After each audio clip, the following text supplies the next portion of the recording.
Hindi siya makahinga. Ganun na naman siya ngayon. Kagabi, hirap siya huminga. Ayaw niyang magpa-inhaler. May inhaler na siya eh. Pero ako naman, hindi ko naman mapipilit yung umiiyak na bata. Tsaka kung yung tatay ganun na yung sasabihin, aba, ano pang magagawa mo, diba? Soluble prednisolone. Kailangan maibigay natin yan kay Aliyah. Ako, kung may pasyente ako sa hospital na, sorry, sabi niya, mild lang naman tong symptoms ko, sorry to waste your time. No, I would always say, no, it's not a waste of time. Oh, thank you, baby! Wow! Wow! Oh, wow! Window! Welcome to our life in UK. Simple life, lots of adventures and family. Join us and don't forget to subscribe, guys. Good morning, family!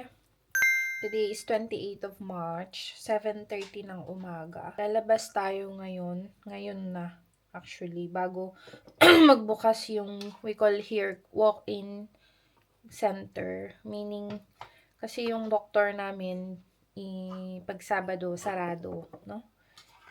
Hindi sila open. So, pagka may mga kailangan mo ng consultation, you have to go to a walk-in center dito sa UK. Magbubukas sila ng 8 o'clock. So, kagabi kasi si Aliyah, nag-start na naman siya ng viral. May viral infection na naman siya. Diyos ko, last month, 'di ba, nasa London kami. Tinakbo namin siya sa A&E. Ito siya, nanonood siya ng TV.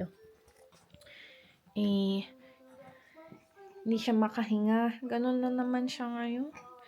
Kagabi, hirap siya huminga. Ayaw niyang magpa-inhaler. May inhaler na siya eh, 'di ba? Ayaw niya. Nade-distress siya. Hindi siya kumain ng dinner, ayaw niya kumain ng breakfast. So, wala. Dadalhin ko siya sa doktor. So, alam niyo, yes. Yeah.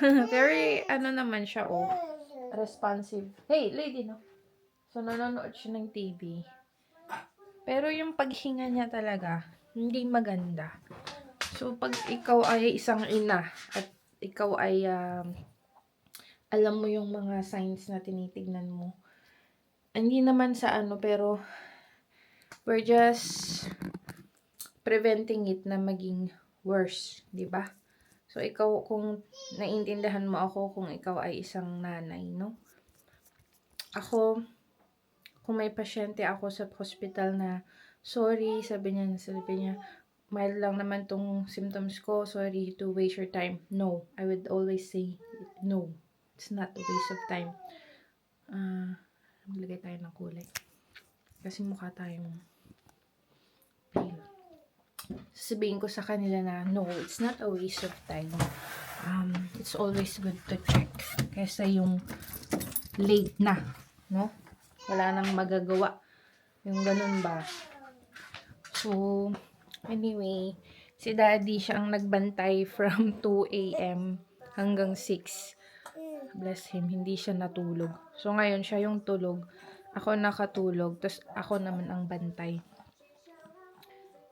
Hindi maganda yung paghinga ni Aliyah eh. Pakita ko sa inyo. At ito siya. So, yung sinasabi ko, si Andy tulog. So, hindi ko siya gigisingin. Ite-text ko na lang siya mamaya pagka nandun na tayo. Kasi ayaw natin siyang istorbohin. Yep! Hello!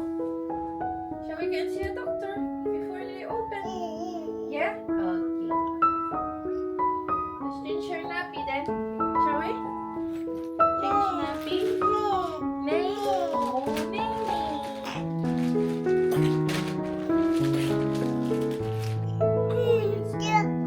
Oh, wow, rocket. Wow. Yeah, rocket.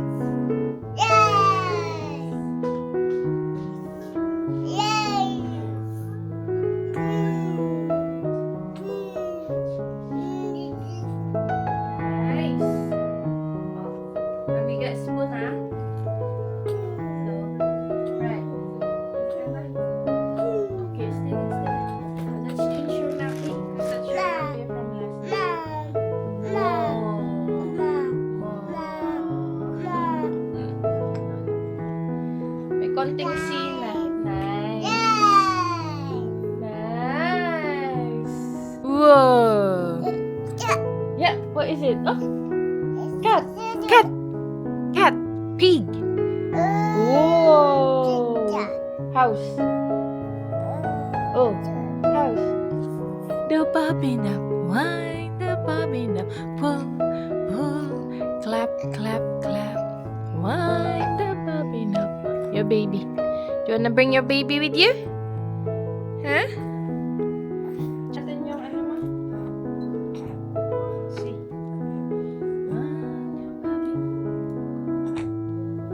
Clap, clap, clap. Okay, don't move na.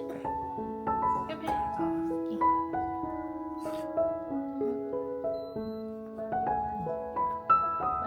Wala siyang fever. 37.3. Yung paghinga lang niya talaga eh.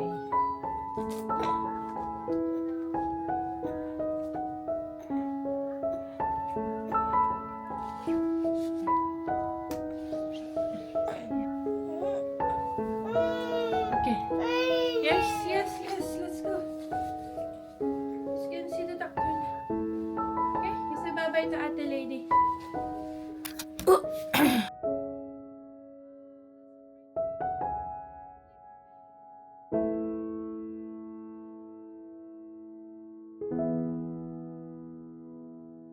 A few moments later. Hello! Nakabalik na tayo dito sa bahay, guys, no? Family. So, pumunta kami kanina doon nga sa walk-in clinic. Meaning yung parang, kung sarado yung doctor mo, pag weekend, tsaka bank holiday or mga holiday, doon ka pupunta. So, yung mga kailangan hindi pumunta sa A&E, doon dapat pupunta. Kasi ina-encourage nila na wag populate ang A&E dito sa amin. Kasi kung kaya naman ng mga specialist nurses, pupunta kami. Kasi yung paghinga niya talaga, hindi okay. So, ayoko nang antayin na lumala kesa pumunta na naman kami sa A&E at magstay na naman kami sa ospital. So, fair enough. Na-meet ko yung nurse namin, tapos binigyan siya ng soluble prednisolone tablet. So, 3 per take. Tapos, i-dissolve mo siya sa tubig, saka iinumin. Ayan. So, nakatulog si Aliyah pagdating namin. Kasi pumunta pa kami sa pharmacy, tapos namalengke pa ako ng kailangan namin for this weekend. Milk, mga ganon. So, nakauwi kami mga 10 o'clock na. So, nandun kami 8 o'clock. Eksakto, pangatlo kami sa pila. Ayun. Tapos, biglang dumagsa na yung mga tao. So, sarado pa nung nandun kami. Mga nag-antay kami, mga 10 minutes. Buti maaga kami. Ayun. So, tas pagdating namin, na-sprayan ko siya kasi nakatulog nga. Yung spray, ayaw niya. Ayaw niya talaga yung ginaganon mo yung ilong niya. Pero nung nakatulog na siya, binigyan ko ng 4 na spray na ganon.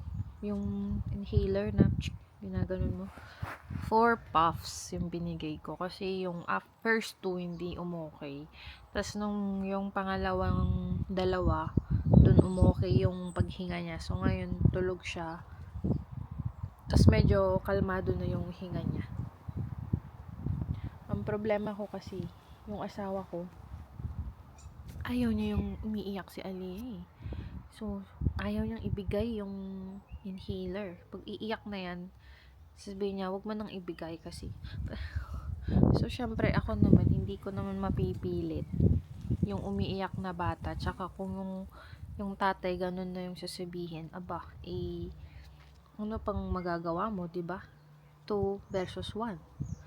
Pero ikaw, tama, kahit na, sabi nung nurse nga sa akin, sabi niya, yung anak ko nga, binabalot ko pa ng, ano yun, yung blanket. Sabi niya, para lang maibigay ko yan. Sabi niya, yung para siyang restrain na ganun daw. Para lang maibigay niya. Kasi sabi niya, kung makikita niya na mararamdaman niya na okay yung paghinga niya, ano siya. Parang sabi niya, sige. Yan pala makakatulong sa akin eh. May mga aeroplano na may mga nag-skydiving na naman. Ayan.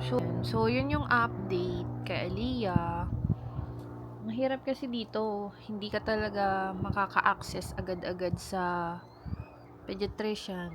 No? Diba dyan sa Pilipinas, pumunta ka lang sa emergency, doktor na agad ang haharap sa'yo. Dito, nurses, specialist nurse, ganun. Pero libre. Diba? Yung wala kaming binayaran. Kahit yung medication niya, libre.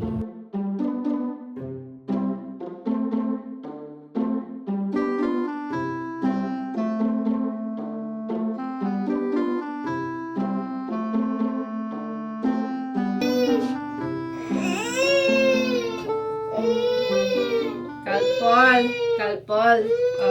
Calpol. Drink.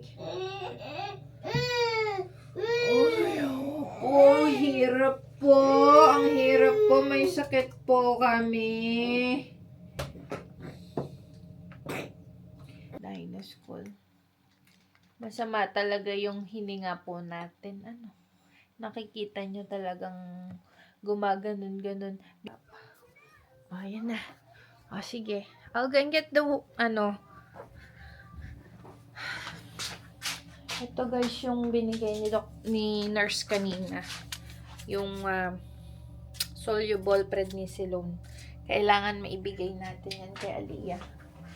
Ito siya. Andito na sa kanyang bagong drink. Binilhan ko pa siya ng bago niyang tubigan. Ayan baby, yung water mo ha. Baby is gonna have her water. Do you want some? You wanna share? No, ayaw niya. Sige. Ayaw eh. Anong magagawa ng mamsi niyo? Ayaw.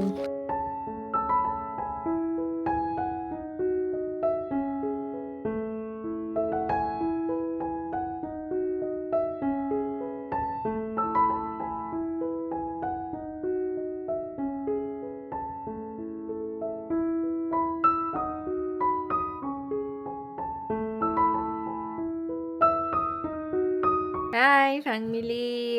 Time check, 4:15 na ng hapon.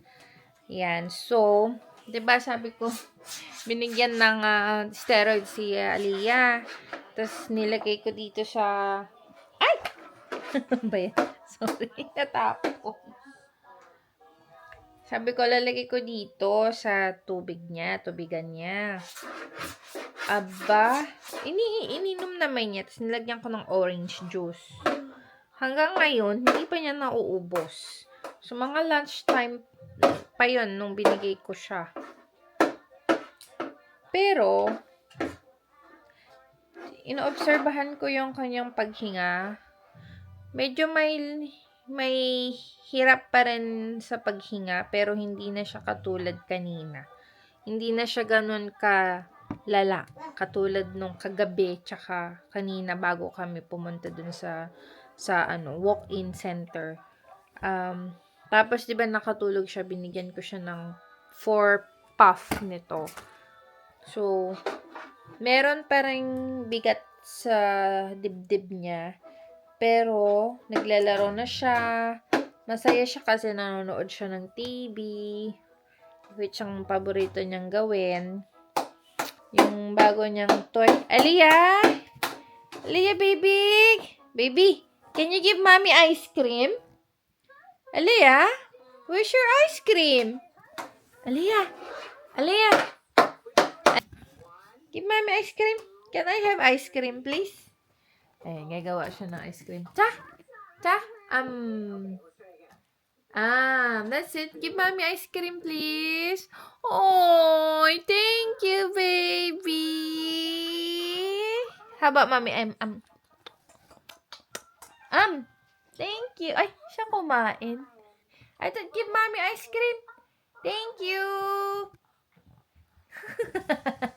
Ikaw naman kumain. Okay na. Can I taste your ice cream? Tapos pala guys, kaninang umaga, hindi ko pala nabanggit. Binilahan ko siya ng Inedoro. Ayan.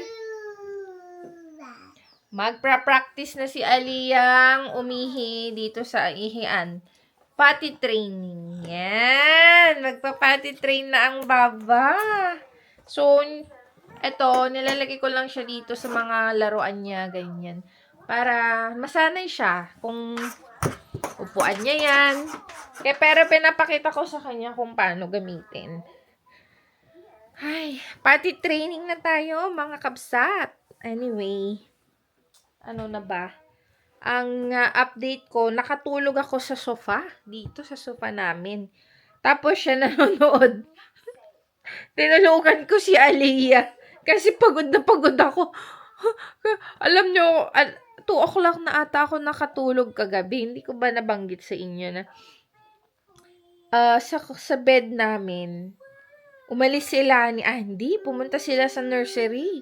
Kasi ako, very nervyosa ako na lagi akong worried sa kanya. Every time naririnig ko yung the way she breathe, talagang hindi ako makatulog. So, sabi ni Andy, aalis kami, doon kami sa baba. So, umalis sila. Tapos, nakatulog siya doon sa kanyang crib. And then, 6 mga bandang 6:00. So, nakatulog ako noon, no? From 2 a.m. to 6 a.m. Dire-diretso yun. Hindi ako nagising. Tapos, nung mga bandang 6 o'clock, umakyat si Andy. Sila ni Andy. Ako naman ang nag-alaga. So, mga bandang 6 o'clock, alam ko gutom siya. Sabi ko, tara sa baba. Mag-ano tayo, luto. Hindi naman siya kumain. Sumasama yung pakiramdam niya. And then, here's your ice cream. Tapos, sabi ko, tara mag-ano tayo. Bihis tayo. Punta tayo sa doktor. So, binigyan siya ng steroids ni nurse. Yung nurse ang nag-attend sa amin. So, yun. Tapos, nagpunta kami sa town. Bumili kami nung steroids. And then, pumunta kami sa grocery sa Tesco. Bumili rin ako ng ilulutuin ko mamayang gabi at saka bukas. Kasi naka-annual leave na naman ako, guys. So, and then, yun, umuwi kami, tapos nakatulog siya. Tapos si Andy, nag-football. So, 4:30, magpo-4:30 na. Mamaya-maya pa yun si Daddy. Pero medyo okay na si Aliyah. Oh, do you wanna play? Do you want mommy to open that here? Asan kaya yung tsinelas ni Aliyah? Kunin ko sa taas. Yeah, anyway, yun yung update. For now, hindi pa niya nauubos ang steroids drink niya. Oh. So, mamayang gabi, bigyan ko ulit siya nito. Kasi kanina, umepekto talaga. After 10 minutes, gumanda ang kanyang pakiramdam. Talaga. Pansin mo yung pagkakaiba ng hininga niya. Ito, naglalaro na siya. Pakita ko. Wow. Wow. Oh, wow. Window. Yeah. Oops. Yeah. What we gonna build? Here. Yeah. Oh, here. Oh, help mommy na. Come on. Let's build something here. Wow. Unicorn. There. Ay. Oh my. Unicorn. There. Okay. Very good.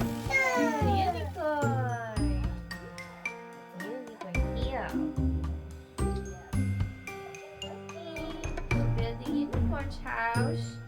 Can we build unicorn house? Yeah. More?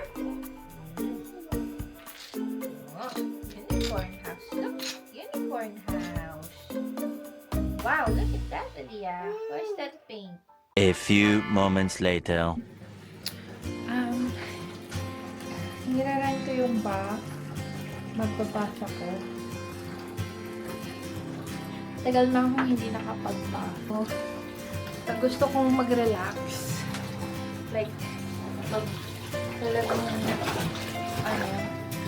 mag-relax talaga, I run the bath. Tapos, yan lang ako.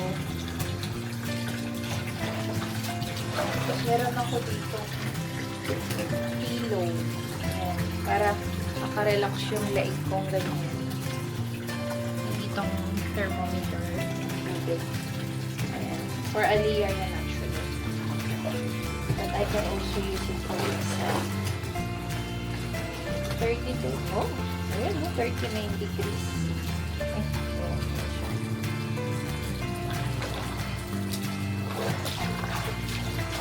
So, re-relax lang muna ako, no? Kinuha ko rin, meron akong nilagay dito, yung foam. Ako, naglagay din ako nito aromatic bath foam ng Neil's Yard. Regalo yan sa akin. Meron din ako dito bath oil. Regalo din yan ng aking French friends. Tsaka meron akong tea.